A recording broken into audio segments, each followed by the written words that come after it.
Hey guys, it's Rob. So I'm doing some more testing versus Eldrazi with 8 Rex, so we'll see how this goes.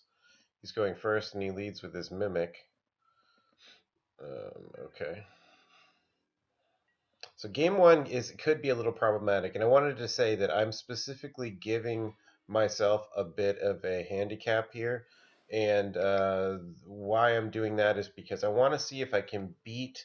I know I can beat Eldrazi if I put the bridges um, in the main board. But I want to see if I can beat Eldrazi um, without that. Let's see, what does this do now? You may pay this if you do gain control target creature. This is just a 3/1 though. The Reality Smasher is the problem. The Obligator comes down next turn.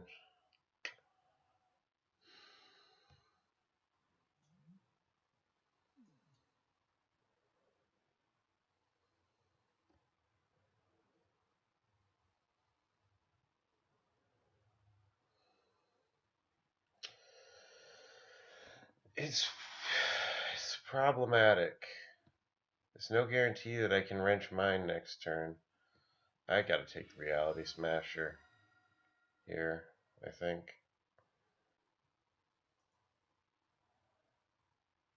Yeah.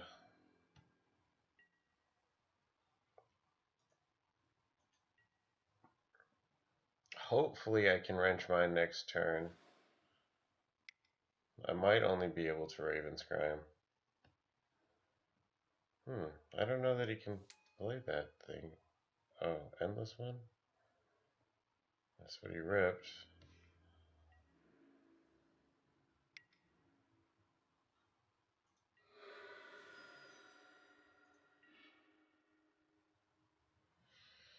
I can't play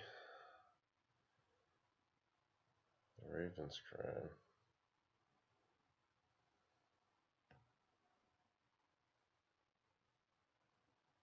I mean, I can't play the Wrench Mind.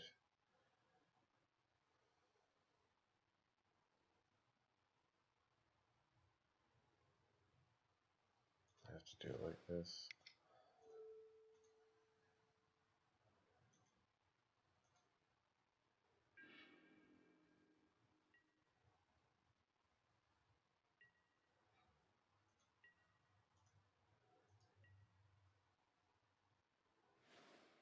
I'm really hoping that Nyxathid can do a lot of work for me.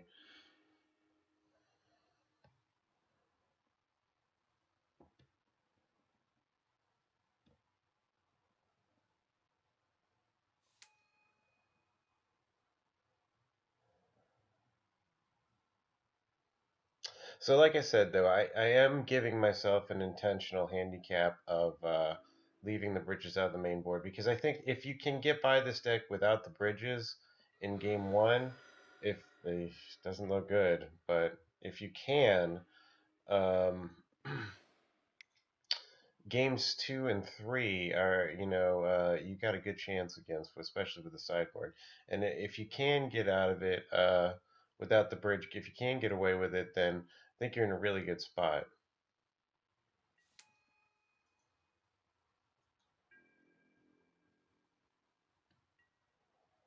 Love another land rip.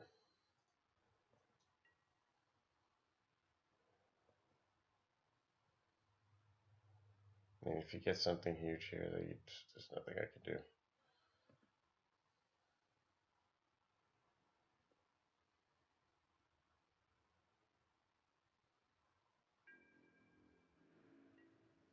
He does not swing. He does not swing. That is a good thing. That is a very good thing. Um, that gives me a hell of a lot of options here. That's for sure. I have Darkblast now.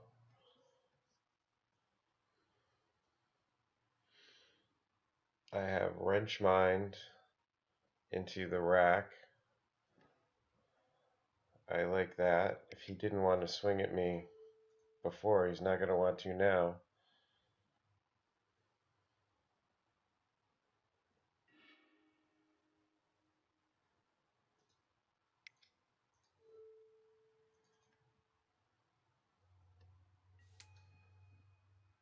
That's a little bit of a risky play there. To be honest with you, that is definitely a risky play, but I guess that's my style.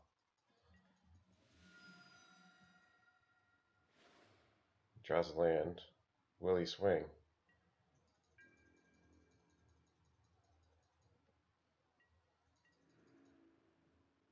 He played the land, which is the strange part. Yeah, he does swing now. Makes sense. Okay, so. Alright, so I will block this guy. I can kill his other two.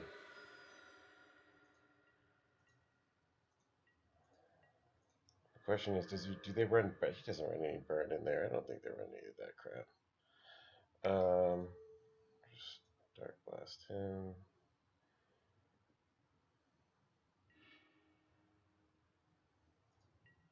And dredge back up.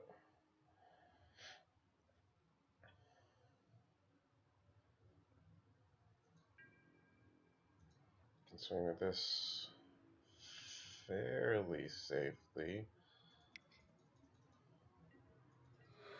We're racing now, and he didn't realize it. But yeah, we are racing.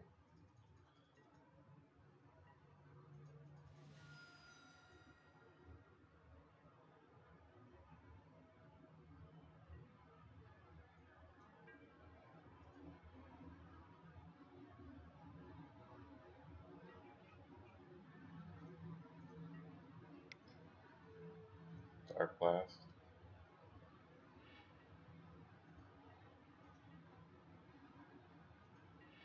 No reason to dredge. Yeah.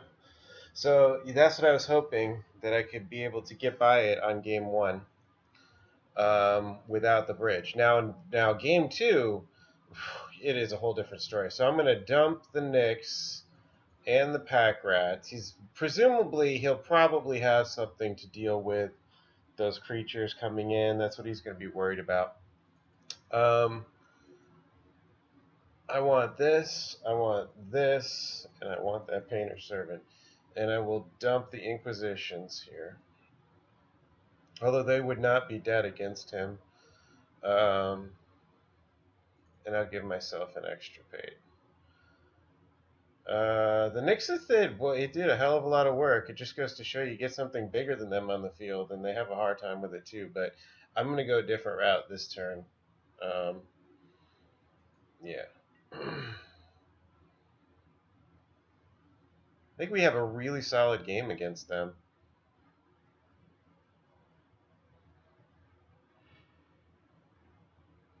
Sure, I'll keep.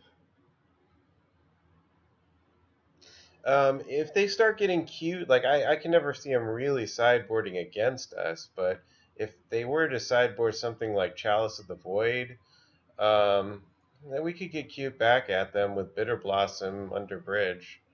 So, I mean, there's always something, you know. There's no deck that goes without weaknesses.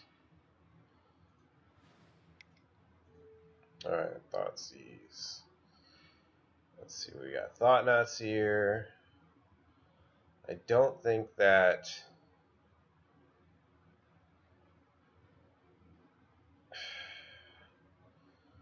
I feel like taking the Endless one because that could come down next. Nah, I'll take the Thought-Knots here. There's no question. What am I thinking? The Endless one's vanilla, and the bridge is to be guarded with everything. Should almost think about extirpating that. Although I'll be hellbent here soon enough.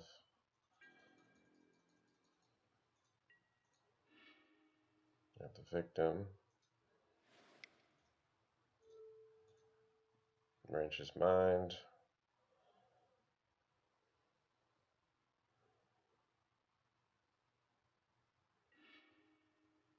He dumps Endless one. He must have got something good.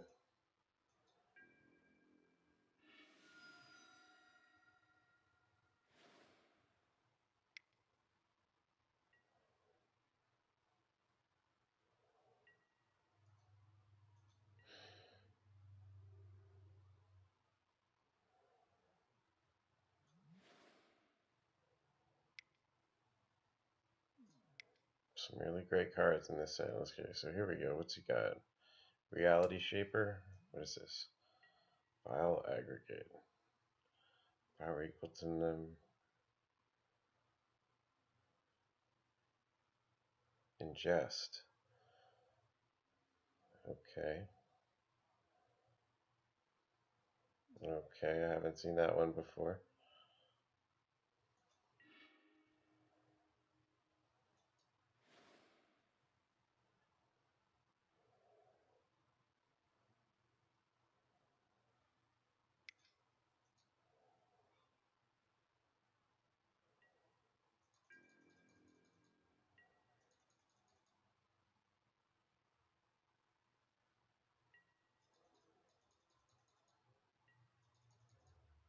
Yeah, I don't know.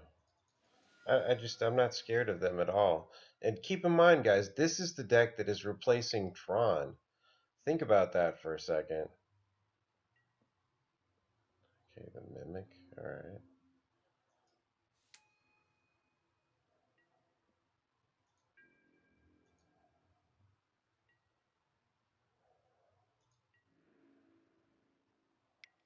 Not kill it. I gotta get it out of my hand anyway.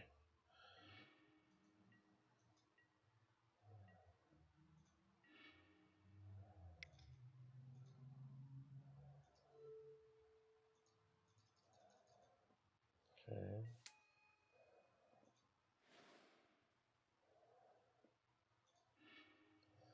So here, I played the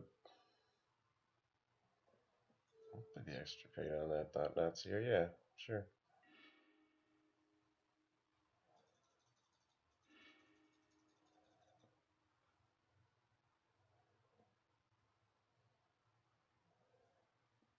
Yeah, that's his deck for anybody who's keeping track.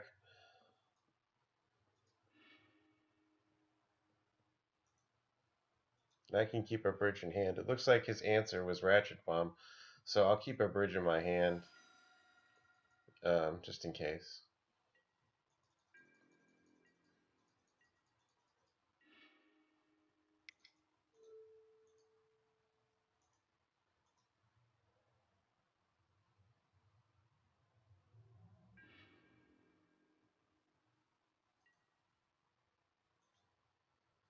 Yeah, I mean, how good is this deck against them? I mean, they're just a creature deck. That's all they are.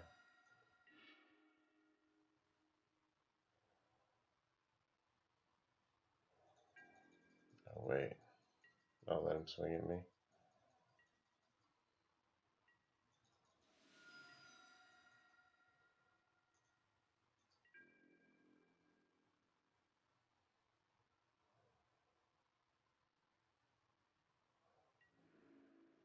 I mean, he's in desperate trouble on two fronts here. I've got a clock on him. He doesn't have time to get through a Ratchet Bomb.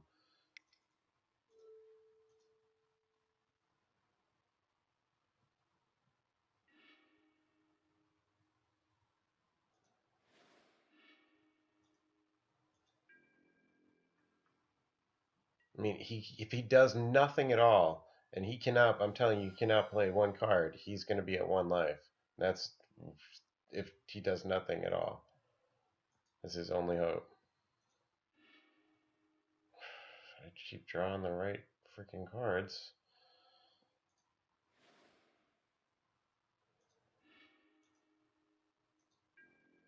I'd rather not draw any more Urborg. Since that was my fourth, I guess that'll be the last one. So he still can't do anything. I mean, he is completely paralyzed here, and that's what this deck does. It paralyzes them. I mean, not just them, but in general, it's like you can't do anything. That's a control deck for you. That's exactly what you're looking for. Son of a bitch. No, I had no Raven's Crime to take advantage of all those lands. It's a shame. And no engine in this at all, really, but I did have enough. He just scooped. Oh, he took a damage. He didn't realize. He took a damage from that. What was I going to draw here? Another bridge. Jesus. I would get a Lily sooner rather than, I mean, later, but there's some crazy ass draws. I have to start casting those bridges, that's for sure. Anyway, so the game, I think it's very clear that we have a very, at least a, a reasonable match against Eldrazi, which is pretty damn good. I mean, if Eldrazi is so great and we have a pretty good match against them, I guess it means that 8-Rack isn't so noob after all, is it? I mean, not that I ever believed that it was, or I need anyone else's validation for that. I mean, those people who watch this, you guys are playing 8-Rack, so we're on the same side here. But there's plenty of people who disrespect it, and not that I give a shit too much, but hey, I'm glad to get some kind of recognition if that's what this ends up doing for me. So this is the the deck list that'll be in this video. This is your non like this is almost a handicap list. It's not even customized to beat Eldrazi. It just beats them out of the box. So if you can get by without Ensnaring Bridge in game one, then not only are you positioned to beat the number one deck, but the non-Ensnaring Bridge version gives us a much better game against those red Bernie type little creature decks with the Nyxathids and the Pack Rat, and then you don't have to, because the Ensnaring Bridge is kind of dirtily against them. By the time it comes down, you're down, into bolt range anyway. So yeah, it's much better to put down bodies, especially huge ones like Nyxathid, and they empty their hand for you, so they go hellbent naturally. So you have much less pressure to try and empty their hand, and you can just instead focus on straight racing them, which is you got your 8-Racks and your creatures and your Lily and your removal to do that, and you end up playing against them the way a kind of a Jund would do, or a junk maybe. It's hard to say exactly, but this deck is sort of transformative that way. If you guys haven't noticed that, against certain decks, we become like, especially if you have the pack rat in there, we become like a board control deck, less than a hand control deck. We can certainly become a high value board control deck in some cases. We empty their hand, we played these high value Nyxathids and pack rats and take over the game with Liliana. That's what it a lot of the ways that Jund wins by removing threats and then taking over the game with Tarmogoyf and Scavenging Ooze and Liliana. It's kind of similar. So we have that ability. The deck is amazing. I'm really proud of ARAC, and I'm really glad that you guys watched this. Those of you that do watch this, please thumbs up and subscribe if you haven't already. But let's go. ARAC is on the rise right now, I think. I see good things coming. So thanks for watching, guys.